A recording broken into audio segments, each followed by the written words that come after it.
لاہور کا ایک واقعہ میں نے پڑھا 1980 کا یہ واقعہ ہے کہ ایک صاحب تھے بڑے مالدار بہت بڑے تاجر. اللہ تعالیٰ نے ان کو ایک بیماری دی تھی. بیماری انسان کی اپنے مقدر سے آتی ہے اور اللہ تعالیٰ کی تقسیم ہے، جس کو جو چاہے دے وہ اس کی مرضی ہے. تو اس بندے کو اللہ نے ایک بیماری دی کہ سردی ہو یا گرمی برسات ہو ان کو اتنی ٹھنڈ لگتی تھی کہ ناقابل برداشت ہو گئی. چنانچہ جب لاہور میں سردی آتی تو یہ دبئی چلے جایا کرتے تھے، چونکہ پیسہ بہت تھا، نیک آدمی تھے، نمازی تھے. بہرحال عمر گزر گئی لیکن ان کی ٹھنڈ اور ان کی سردی ختم نہیں. آدمی کو جب کوئی بیماری ہوتی ہے، جب کوئی پریشانی ہوتی ہے تو وصیت بھی اس کی ایسی ہوتی ہے. تو ان کے 6 بیٹے تھے. بڑے بیٹے کو بلایا اور کہا کہ بیٹے میری ایک وصیت ہے، کیا کہ جب مجھے کفنانے لگو اور مجھے کفن پہنانے لگو تو ایک گرم کوٹ ضرور پہنا دینا. گرم کوٹ ضرور پہنا دینا تاکہ مجھے قبر میں سردی نہ لگے. خیال تھا ان کا ایسا. دنیا دار قسم کے آدمی تھے اور دین کے بارے میں زیادہ معلومات بھی نہیں. بھائی مرد کے لیے 3 کپڑے اور عورت کے لیے 5 کپڑے. اب اس سے زائد جو ہے وہ سنت نہیں. اب جب ان کو نہلانے کے بعد کفنانے لگے تو انہوں نے کہا کہ ابا جی نے وصیت کی تھی کہ ایک اوور کوٹ گرم والا چشتر جو یہاں سے اور نیچے تک ہو وہ ضرور پہنانا. لہذا اس کفن کے اوپر جو ہے میں ایک چشتر پہنا دیتا ہوں والد صاحب کو تاکہ قبر میں سردی نہ لگے. اب وہاں کے جو امام صاحب تھے انہوں نے مخالفت کی، بھائی یہ تو شریعت کے خلاف ہے. اب وہ مفتی صاحب کے پاس گئے، مفتی صاحب نے بھی کہا بھائی یہ تو شریعت کے خلاف ہے، اس کی گنجائش نہیں ہے. انہوں نے کچھ پیسے دینے چاہے کہ آپ پیسے رکھ لو لیکن فتویٰ دے دو. یہ دنیا دار آدمی تھے، ان کو یہ پتہ نہیں تھا کہ بھائی شریعت کا جو معاملہ ہے وہ اپنی جگہ پر اٹل ہے، یہاں پیسے لے دے کر کوئی کام بنتا نہیں ہے.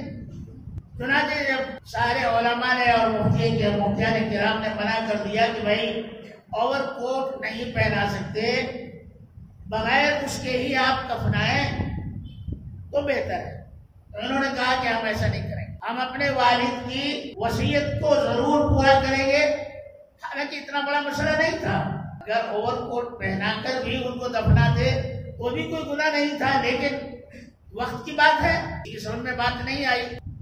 ہمارے یہاں امیر شریعت اول حضرت مولانا ابو سعود صاحب رحمۃ اللہ علیہ تعلق سبیل الرشاد کے جو محترم تھے، آپ نے بھی دیکھا ہوگا، آپ میں سے کوئی اگر گئے ہو وہاں، میں بھی گیا تھا. جب ان کو کفنایا تو ان کو جو ہے باقاعدہ پگڑی پہنا کر ان کو قبر میں رکھا گیا. حالانکہ پگڑی کوئی سنت نہیں ہے کہ بھائی قبر میں رکھی جائے، لیکن ہو سکتا ہے ان کی وصیت ہو اور انہوں نے ایسا کیا ہو. بہرحال نتیجہ یہ ہوا کہ وہ بضد تھے کہ ہم اوور کوٹ پہنائیں گے، اور علماء نے کہا کہ اگر اوور کوٹ پہنائیں گے تو ہم نماز جنازہ نہیں پڑھیں گے.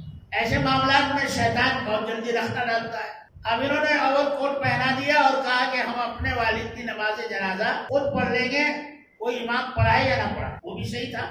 لیکن جب انہوں نے اوور کوٹ پہنا دیا اور نماز جنازہ کے لیے میت کو اٹھانے لگے تو سب لوگ واپس ہو گئے. کہا کہ ہم ان کی نماز جنازہ نہیں پڑھیں گے. مقتدی بھی چلے گئے. اب امام بھی نہیں رہے اور مقتدی بھی نہیں رہے. بیچارے کیا کرتے، چونکہ مسئلہ پسند نہیں تھے تو مجبوراً وہ اوور کوٹ نکالا اور کہا کہ چلو جیسے آپ کہہ رہے ہیں ہم ویسے ہی کو دفنائیں. بہرحال ان کو دفنایا. وہ کہتے ہیں کہ میں جب بھی قبر پر جاتا تو میرے آنسو نکل آتے اور میں کہتا کہ ابا جان ہم اتنے پیسے والے ہوتے ہوئے بھی آپ کی ایک چھوٹی سی خواہش کو پورا نہیں کر سکے کہ آپ کو اگر اوور کوٹ پہنا دیتے تو کتنا اچھا ہوتا.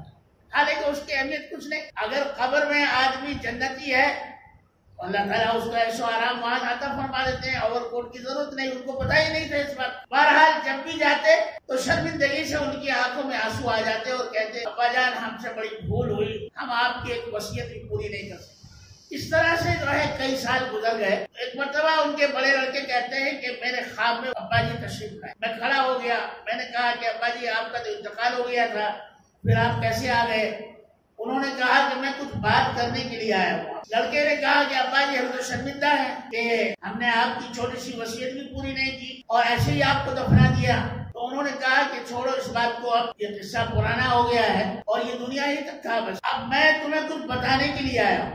مرنے والے نے کہا میں کچھ بتانے کے لیے آیا ہوں، وہ غور سے سنو. تو فرزند نے کہا کہ ابا جی سنائیے، میں بالکل غور سے سن رہا ہوں.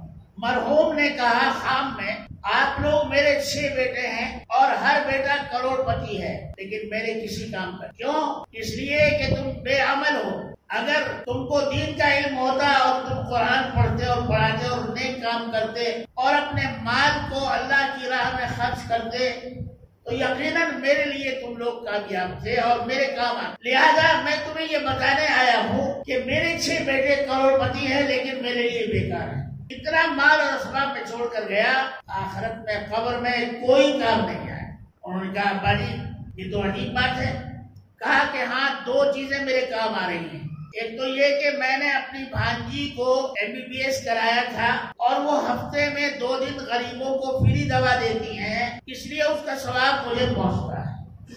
اور دوسرا یہ کہ گاؤں سے باہر جو ندی ہے اور ندی کے پار جو ہے اسکول اور مدرسہ ہے، بچے اور بڑے مدرسے میں جاتے ہوئے اسکول اور مدرسے میں اور مسجد میں جاتے ہوئے ندی میں گزر کر جاتے تھے، تو میں نے وہاں ایک پل بنوا دیا تھا۔ دن رات لوگ اس پر چل رہے ہیں، بس اس برج بنانے کے ثواب مجھے پہنچ رہا ہے۔